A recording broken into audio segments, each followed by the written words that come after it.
Hi, good morning, everyone. My name is Tim Wang. I am the product line manager for UltraLite, and welcome to today's our product briefing. So, before I started the product presentation, I want to share with you our view of current mobile device market trend. So there are a few things that we observe. First of all, we noticed the wearable market, the wearable device is getting very, very popular. And also, the always-on application it's also getting very popular too, such as pedometer and voice input. Those are the features getting more and more popular. And the third thing that we see is that the market is continue push for higher integration of products. They want to have a very small form factor device, but with a lot of features in it. And also, lastly, we see that there are a lot of features used to be deployed on high-end phones, now gradually migrating into the mid-range phones. So there's a great pressure on cost solution. So since 2012, we introduced our first generation of iCE40, the iCE family product. And every year since after that, we're introducing a new family of product. And each generation, a product, we're making a significant improvements in terms of packaging size, power consumption, and also the features. The great thing is that we have achieved over 250 million units since we shipped our first generation of iCE family product. So today I'm very excited to announce our fourth generation iCE family product, UltraLite. And let me share with you some of the key feature highlights of this product family. So first of all, it is the smallest form factor FPGA in the world today. I mean, we make that claim, and we do know that this is the fact. At 1.4 millimeter by 1.4 millimeter, it is the smallest FPGA device in the world today. And also, we have more embedded hardened IP than any of our competitors. We have as much as 5 times more, and I will elaborate a little bit later. And also, in terms of power consumption, comparing with our competitor solution, we're at 30% lower power than the competitor. And of course, this is a FPGA device. So that means it has a lot of flexibility to support customer on many different many different requirements from customers. So last year, we introduced the third generation of iCE40 family product. It's called Ultra.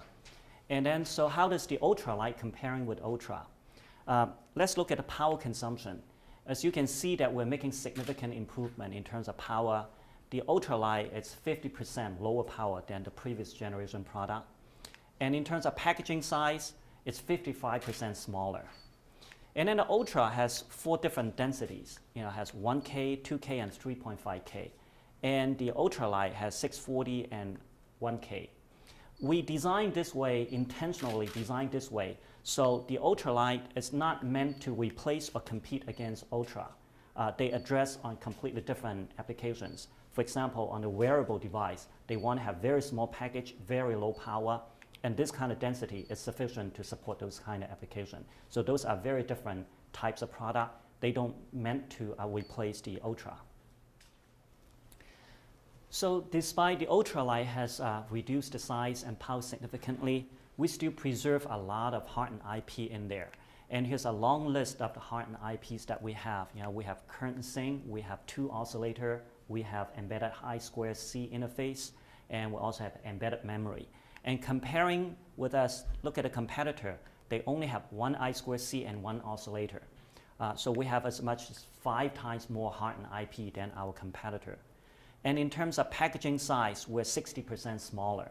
And also in terms of power, we are only using 35 milliamp, microamp, which is 30% lower than the competitors. So why the power is so important, as we mentioned it before, there's a wearable device and a pedometer, there's always on application. Those devices typically require to have very, very low power because they need to be constantly running all the time. So comparing with competitor, they're using 30% more power than we do. We believe the UltraLite is perfectly suited for a lot of those applications. So in terms of packaging size, not only that we have very high integrated device, but also here's an example of if we want to do a remote control, an IR infrared remote control. And you look at our solution, basically we're only using single chip, and we can do this IR remote control. But if you look at competitor solution, they require to have 2 chips. One chip is due to IR remote control, and they also need to have an external chip to drive the RGB LED. So you look at the total area, they need to have 8 millimeters square, where we're only using 2 millimeters square. So their total PCB size is about 4 times bigger than us. And it's more expensive and use a lot of PCB size, and also using a lot more power than we do. So the UltraLite actually can support many different functions too, even though it has a very small package and much lower power than the Ultra family. Right now we can still support the RGB lighting control, and I'll be doing a demo later. And we can support the user identification, that is on the finger ID, and remote control, we already mentioned it, pedometer, also barcode emulation, and of course the activity monitoring. For example, you can flip the phone over and to have your phone ring and go into the voicemail immediately. And don't forget, and this is still an FPGA, so at the end of the day, customer can still have, if they have new ideas and they want to have additional requirement, we can always program a device to meet their requirement. So there's a lot of flexibilities. One thing I want to point out here is that so far we've been talking about a lot of applications on a consumer device. But don't forget that actually this device can also address industrial and even medical application. Any devices that require to have a very small package and low power, UltraLite will be perfectly suited for it. And here are just some of the examples. We already have a lot of customers interested in these products. Now I want to summarize, as at the very beginning we mentioned about the market trend.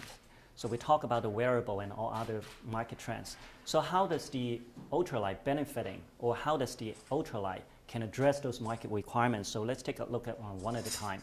So first of all, we mentioned about wearable. Wearable default, that means it requires a very, very small package. And so by far UltraLite is the smallest package, FPGA package in the world today. And the second thing is that because a lot of applications require to have always on, and again, the UltraLite has the lowest power, it's the lowest power device.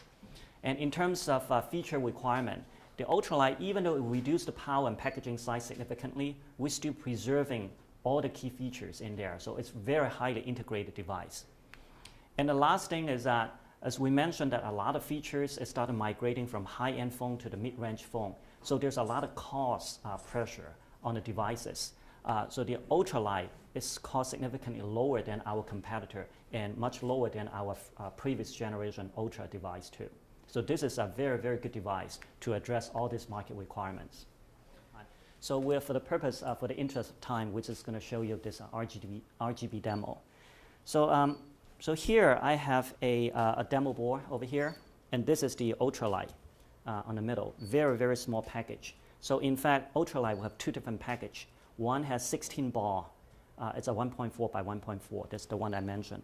This one has a 36 pin. Then it has 2.5 by 2.5, a little bit bigger. So we have 2 different chips. And then each chip also have 640 and 1K density. So we have 4 different combinations, 2 packages and 2 different density. So here I wanted to show you the LED. And if you don't mind to come over here, and then I can just show you how it works. Okay. So the RGB, basically there's a light flashing here. Okay. What this light can do is that, assuming this light is embedded inside the phone here, okay, we are using a, okay, so assuming this light can be embedded inside the phone. So what this light can do is that, for example, if you have an incoming phone call, you missed it, and then this light can blinking. And if you have a text message coming in, and you can also using this light to blinking. And then also for the incoming phone call, you missed it, it can blink in one color, and the missing text message, there's another color. So you can program all different colors, yeah. So second, let me reprogram them again. So right here, if you can help me hold it, okay. So, so there's a red color. I can program a red color for one application, and I can just go into any different color for different message. And then the other thing I can do is to program the brightness. So now it's much dimmer, and I can program them very bright, okay, the brightness. And then also in terms of blinking, right now, if I want it to blink really fast, you can see it that it can blink it really fast. And also I can program it to blink it much slower. So it's very, takes a long time to blink. And the other thing that we can do is called breathing. It's like how rapid you want it to blink. So for example, I can bring it down. That means it's just like going on and off, very rapidly. Or I can do it very smooth. That means it takes a very long time to glow and very long time to, to go down to 0. So those are the things that we can do. Again, it's just using our chip, and we can control the RGB lighting for different effect. So the other thing that, for example, if this chip is on the wearable device, on a watch, and your phone is put in your purse or pocket, so if you have a missed phone call, you have a missed message, and then your watch, will have this light blinking, and different color means it's different things that you're missing. So that's the application.